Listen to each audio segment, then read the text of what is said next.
Hey everybody, it's Gypsy, and welcome to my multidimensional life. Today I want to talk about not something that specifically happened to me, but a spiritual topic. I know it's a hard concept for those who are in organized religion. Um, so, just because I'm talking about these things does not mean you have to accept it. These are my experiences, and I'll use the word my opinions based on my experiences throughout my life and the way I see things. This is not set in stone. Do not think I am trying to change your mind. I'm not. If you're interested, listen. If you're not, we'll move on then. Um, you know, I feel that way about all beliefs. Um, it's never set in stone, and you don't. If it doesn't resonate with you, you don't accept it, and that goes for what I'm saying too. So this is like for just if you're interested in hearing about it. Anyways, I wanted to talk about something called pre-life planning and exit points, which are death dates. So people just have such a hard time with that, but it is a thing. None of us avoid it. So, it's the way it is. And this cat is making it difficult. Anyways, so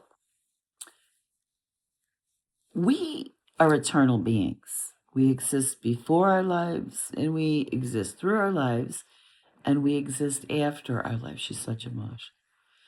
Um, so right now, my daughter-in-law is not pregnant yet. Um, it is in the plan though. And I don't know how soon, but it's soon. And I know that I was told it was going to be my first grandchild would be a granddaughter. A few years ago, I don't know how many years ago that was. Maybe 7, 8 years ago, maybe even 9 or 10. I don't know. I was told she was currently planning her life. Okay. Because, it takes us a while to decide how to clean our hands. um, to decide what lessons do we want to learn? What improvements spiritually do we want to work on? And how we want that to play out. It goes so far as picking your parents, your family, where you're born, where you live, etc., etc. Well, believe it or not, you even pick your exit points. So, most people pick more than one exit points, to allow some leeway. Now, this does not happen consciously in the physical realm. This is all done um, spiritually. A higher aspect of yourself, your higher self, makes these decisions. So you usually have more than one. Now, I'm sure it varies from person to person how many exit points somebody may have. So I want to use an example. I'm going to use my mom. So, several years ago, it was after my son John died. Um, it was getting close to New Year's. And my son, who had already crossed over, came to me and said, Mom, there is a possibility of a huge power outage. And I think I asked him, was like the one when you were a kid? Because there was, when my boys were young, when they were kids, the whole eastern side of the country went black. I mean, well, they called it a brownout. I don't even know what that means. And he said yes. And my mom had, you know, he had the CPAP machine. Did you need Yeah, she did. She needed her oxygen machine, etc. So, you know, my brother lived closest to her at the time. And my son said, let Uncle Ken know and try to get him to bring Grandma over to his house because of the power outage. All right, now this is another thing. When there is something on the mass consensus timeline, we can choose to change it, not consciously in the physical realm, but we all do it mass consensus on the spiritual realm. Do we want this event to happen or do we want to change it? So at this point, there was supposed to be, or on that timeline, was supposed to be a huge brownout. Somewhere along the line, I guess we decided we didn't want that to happen. Oh, yes, my son John said it would be on New Year's Eve, New Year's Day, whatever. And so I did talk to my brother about this. Um, can't really remember, what happened there with that, but New Year's Day comes along. Yeah, I think it was New Year's Eve. It was supposed to happen, and it didn't. So if it did, I think my brother would have gone and got her. But it didn't happen. Now, the biggest thing my son told me that he goes, Grandma is planning on exiting, crossing over during this brownout. So it didn't happen, and my mom was still here. So on New Year's Day morning, I get a text from my brother. Because I hadn't heard anything, any news at all about this brownout. And I get a text from him, and he goes, I think you'll be really interested to read this. And it was this article about how I don't have it anymore. I don't feel it's important to prove myself. I really don't care. But it was an article about how they found that someone, another country, supposedly, was trying to rig our grid to go down on New Year's Day. But it was caught. And so they were able to stop it from happening. Now, I remember asking my son, was it because the brownout didn't happen that my mother chose to stay? And he said no. She chose to stay because she thought if she stayed longer, that she could keep the family together, meaning me and my siblings. And I was like, what? I mean, at this point, my son had already committed suicide.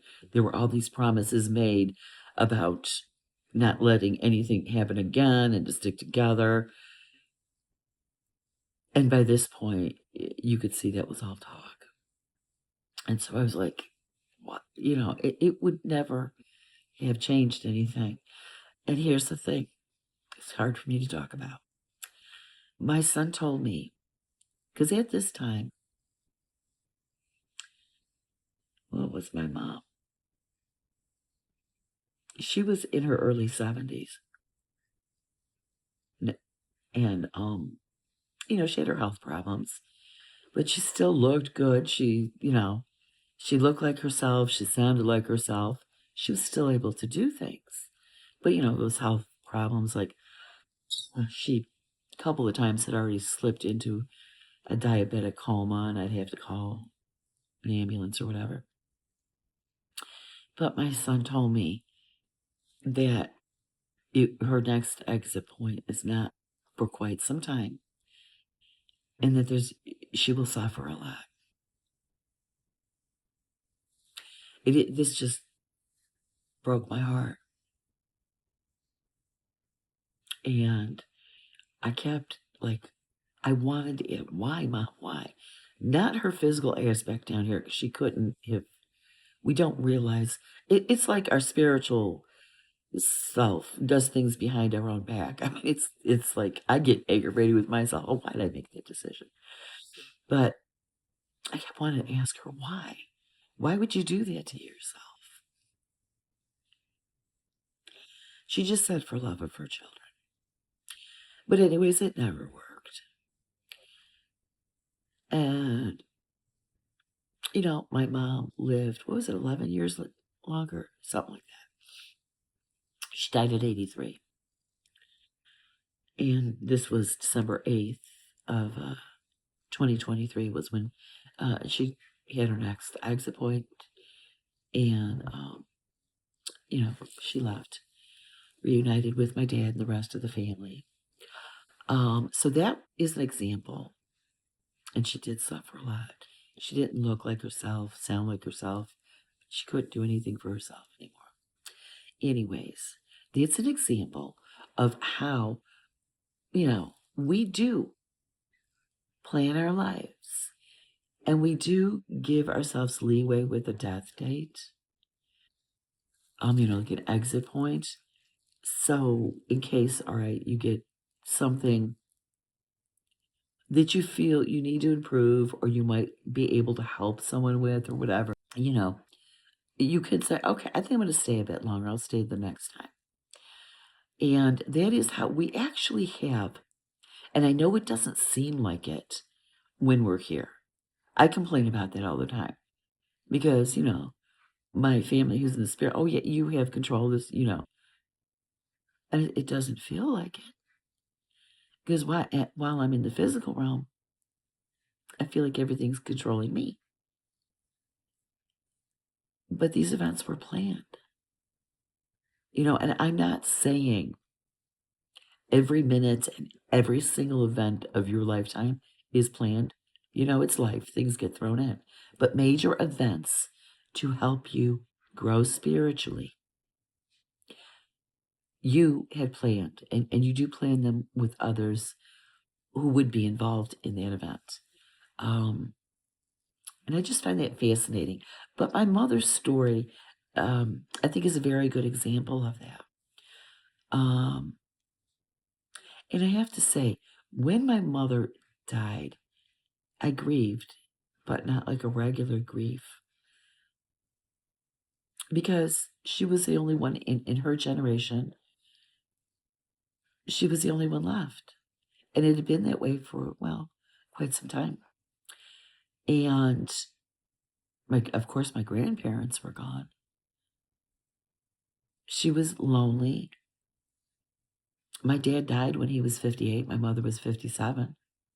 And I knew she was missing him a lot. My dad always says she was angry. It had gotten to the point after a few years or several years, my mom couldn't even talk about my dad. She just couldn't, she missed him so. And to know she was free, she was out of that broken and sick body, and that she's reunited with my father and the rest of the family. I felt happy for her. I'm saying that because she did suffer a lot because she chose to stay longer. So yeah, I know a lot of people have trouble with this pre-life planning and picking exit dates. This is something I learned and that I've accepted. This does not mean you have to. Okay, please remember that. Sometimes I'll talk about these things and people start flipping out, like it's a matter of